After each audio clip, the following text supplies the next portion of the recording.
आज मैं class 10 physics का मैं चैप्टर 1 प्रकाश के परावर्तन में अवतल दर्पण में F = r/2 को सिद्ध करके मैं दिखलाने जा रहा हूँ कि कैसे F = r/2 क्या होता है। F दर्पण की फोकस दूरी होती है और R क्या होता है, दर्पण की वक्रता त्रिज्या होती है।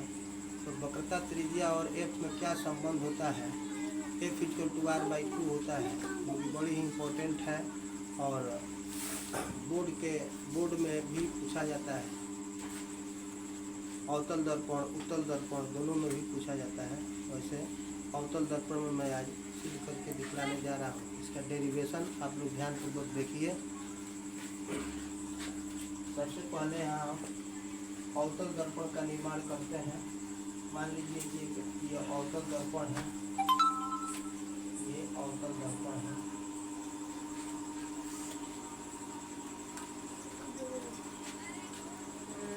और इस अवतल दर्पण में ये वाला कहा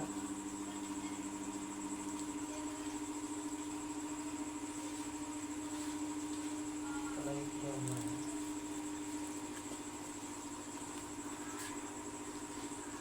इसमें ये व्यू है कि यहाँ पर फोकस है और ये सेंटर है इसका C। और मान लिया जाए कि कोई किरण यहाँ से A से चलती है और A से चल करके ये दर्पण पर पड़ती है। दर्पण A से कोई किरण चलती है इसे और A से दर्पण पर पड़ने के बाद से नियमानुसार वो कहाँ से गुजरती है, फोकस से होकर गुजर जाएगी इसे। और वक्रता केंद्र C से अभिलंब डाल देंगे, इसको अभिलंब डाल दिया गया। तो ये कोई किरण A से B पर चलती है, B पर टकराने के बाद से फोकस से होकर लौट जाती है, फोकस से लौटती है और C से अभिलंब डाला गया। अभिलंब डालने के बाद से दो कोण बनते हैं। ये आपतन को बोलते हैं I से, है ना, और ये कोण जो है जब लौटती है तो ये कोण को R बोलेंगे। आपतन कोण को I और परावर्तन कोण को R से लिखेंगे। और इसी में हमको सिद्ध करना है, हमें सिद्ध करना है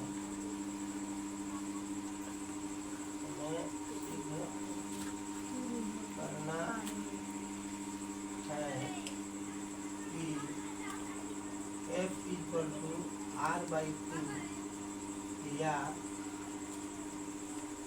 R = 2F। कैसे हम सिद्ध करेंगे इसको, आइए देखते हैं कैसे इसको सिद्ध किया जाता है।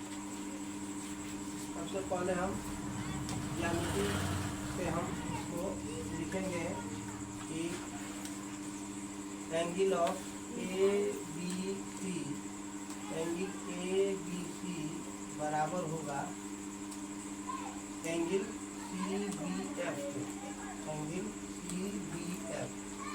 इस नियम के अनुसार कि हम पढ़ सके हैं प्रकाश के परावर्तन में आपतन कोण और परावर्तन कोण आपस में क्या होते हैं, बराबर होते हैं। तो ये कोण आपतन हुआ और ये परावर्तन कोण हुआ, इसलिए ये दोनों कोण बराबर होंगे।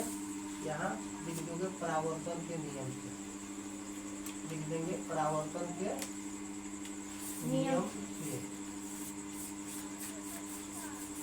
ये दोनों कोण बराबर होंगे। इसको इक्वेशन नंबर फर्स्ट करेंगे।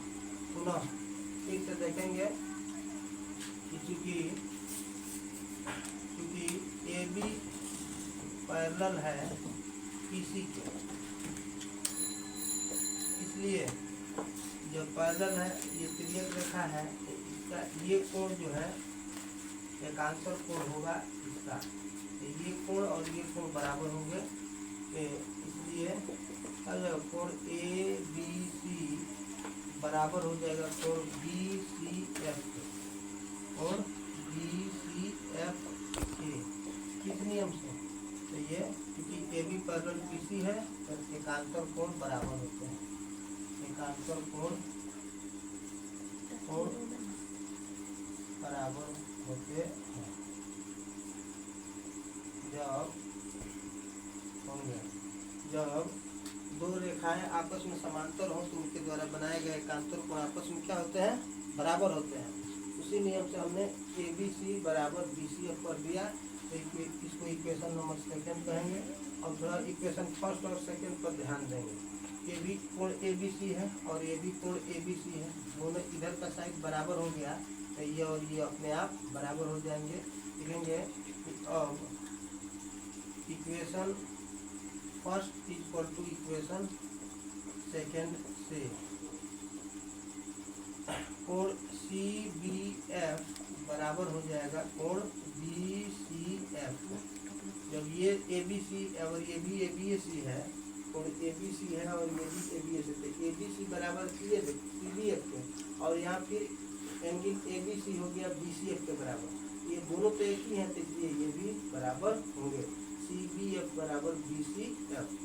इसको हम इक्वेशन नंबर 3 कह देंगे, इक्वेशन नंबर 3 कह देंगे। अब यहाँ जो हमने ठीक कर दिया क्या, कोण सी बी एफ, यहाँ वाला कोण जो है इस कोण के बराबर है, ये कोण इस कोण के बराबर हो गया, इसलिए एक त्रिभुज बन रहा है। त्रिभुज बी सी एफ एक कैसा त्रिभुज हुआ, समद्विबाहु त्रिभुज होगा। जब समद्विबाहु त्रिभुज में दो कोण क्या होते हैं, बराबर होते हैं, तो उन दोनों कोण के सामने वाली भुजाएं बराबर होती हैं। जैसे ये दोनों कोण इस कोण के बराबर ये कोण हो गया ना, यहाँ सिद्ध हमने कर दिया, तो ये कोण इस कोण के सामने वाली भुजा कौन पड़ेगा, ये भुजा, और इस कोण का सामने वाली भुजा ये होगा। इसलिए बीसीएफ एक समद्विबाहु त्रिभुज है। लिखेंगे यहाँ समद्विबाहु त्रिभुज होगा, और कोण जब ये CBF बराबर कोण BCF है तो भुजाएं क्या होंगी, ये भुजा और ये इसके सामने भुजा बराबर होंगी। CF बराबर भुजा FB के बराबर होगा। हमने इन दोनों भुजाओं को क्या कर दिया, बराबर कर दिया। इस भुजा के बराबर ये भुजा ने बराबर कर दिया। इसको इक्वेशन नंबर 4 कहेंगे। इसको इक्वेशन नंबर क्या कहेंगे, 4 कहेंगे।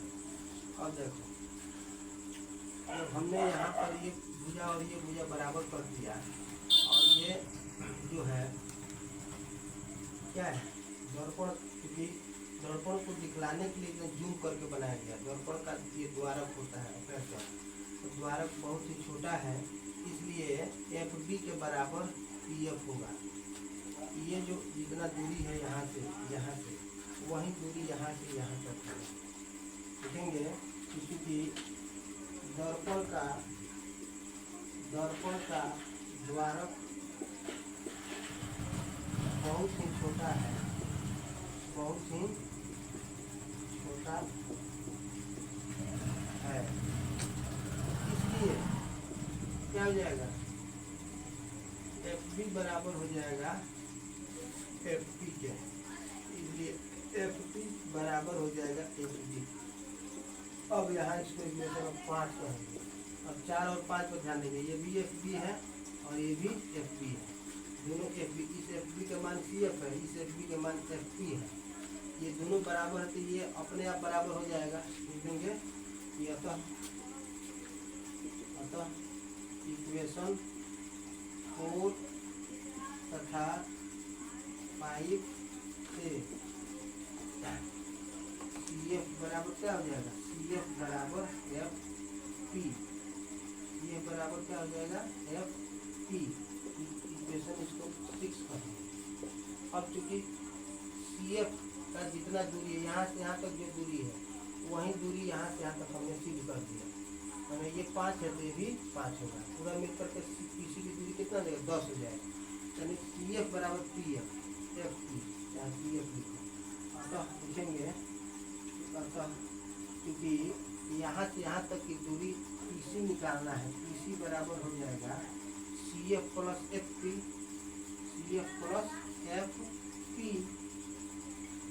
तो क्या है? पीसी समझ में आ रहा है। पी से सी इसको वक्रता त्रिज्या बोलेंगे। पी से एफ ये फोकस दूरी बोला जाएगा, और यहाँ से यहाँ तक इसको वक्रता त्रिज्या बोलेंगे, ये दूरी, और ये दूरी फोकस दूरी बोला जाएगा एफ से।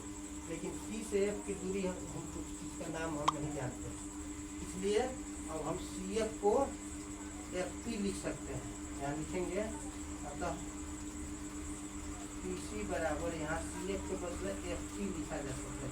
सी एफ बराबर एफ पी हम सिद्ध कर चुके हैं। सी एफ बराबर एफ पी है, तो यहाँ सी एफ रखने से कोई अर्थ नहीं निकल रहा है, लेकिन एफ पी से हमको अर्थ निकल रहा है कि एफ पी क्या है? तो फोकस है, फोकस दूरी है, इसलिए सी एफ की जगह एफ पी लिख देंगे, यहाँ सी एफ पी लिख देंगे, और क्या हो जाएगा? पी सी बराबर एफ पी एफ पी हो गया, एफ पी और एफ पी मिल करके 2FP हो गया।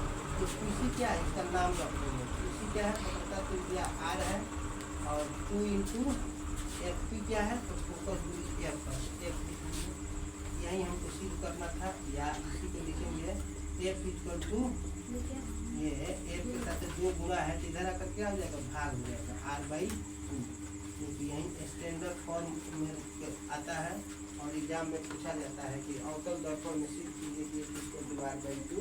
इसी प्रकार से हम इसको सिद्ध कर देंगे, हैंस प्रूफ, इसी प्रकार से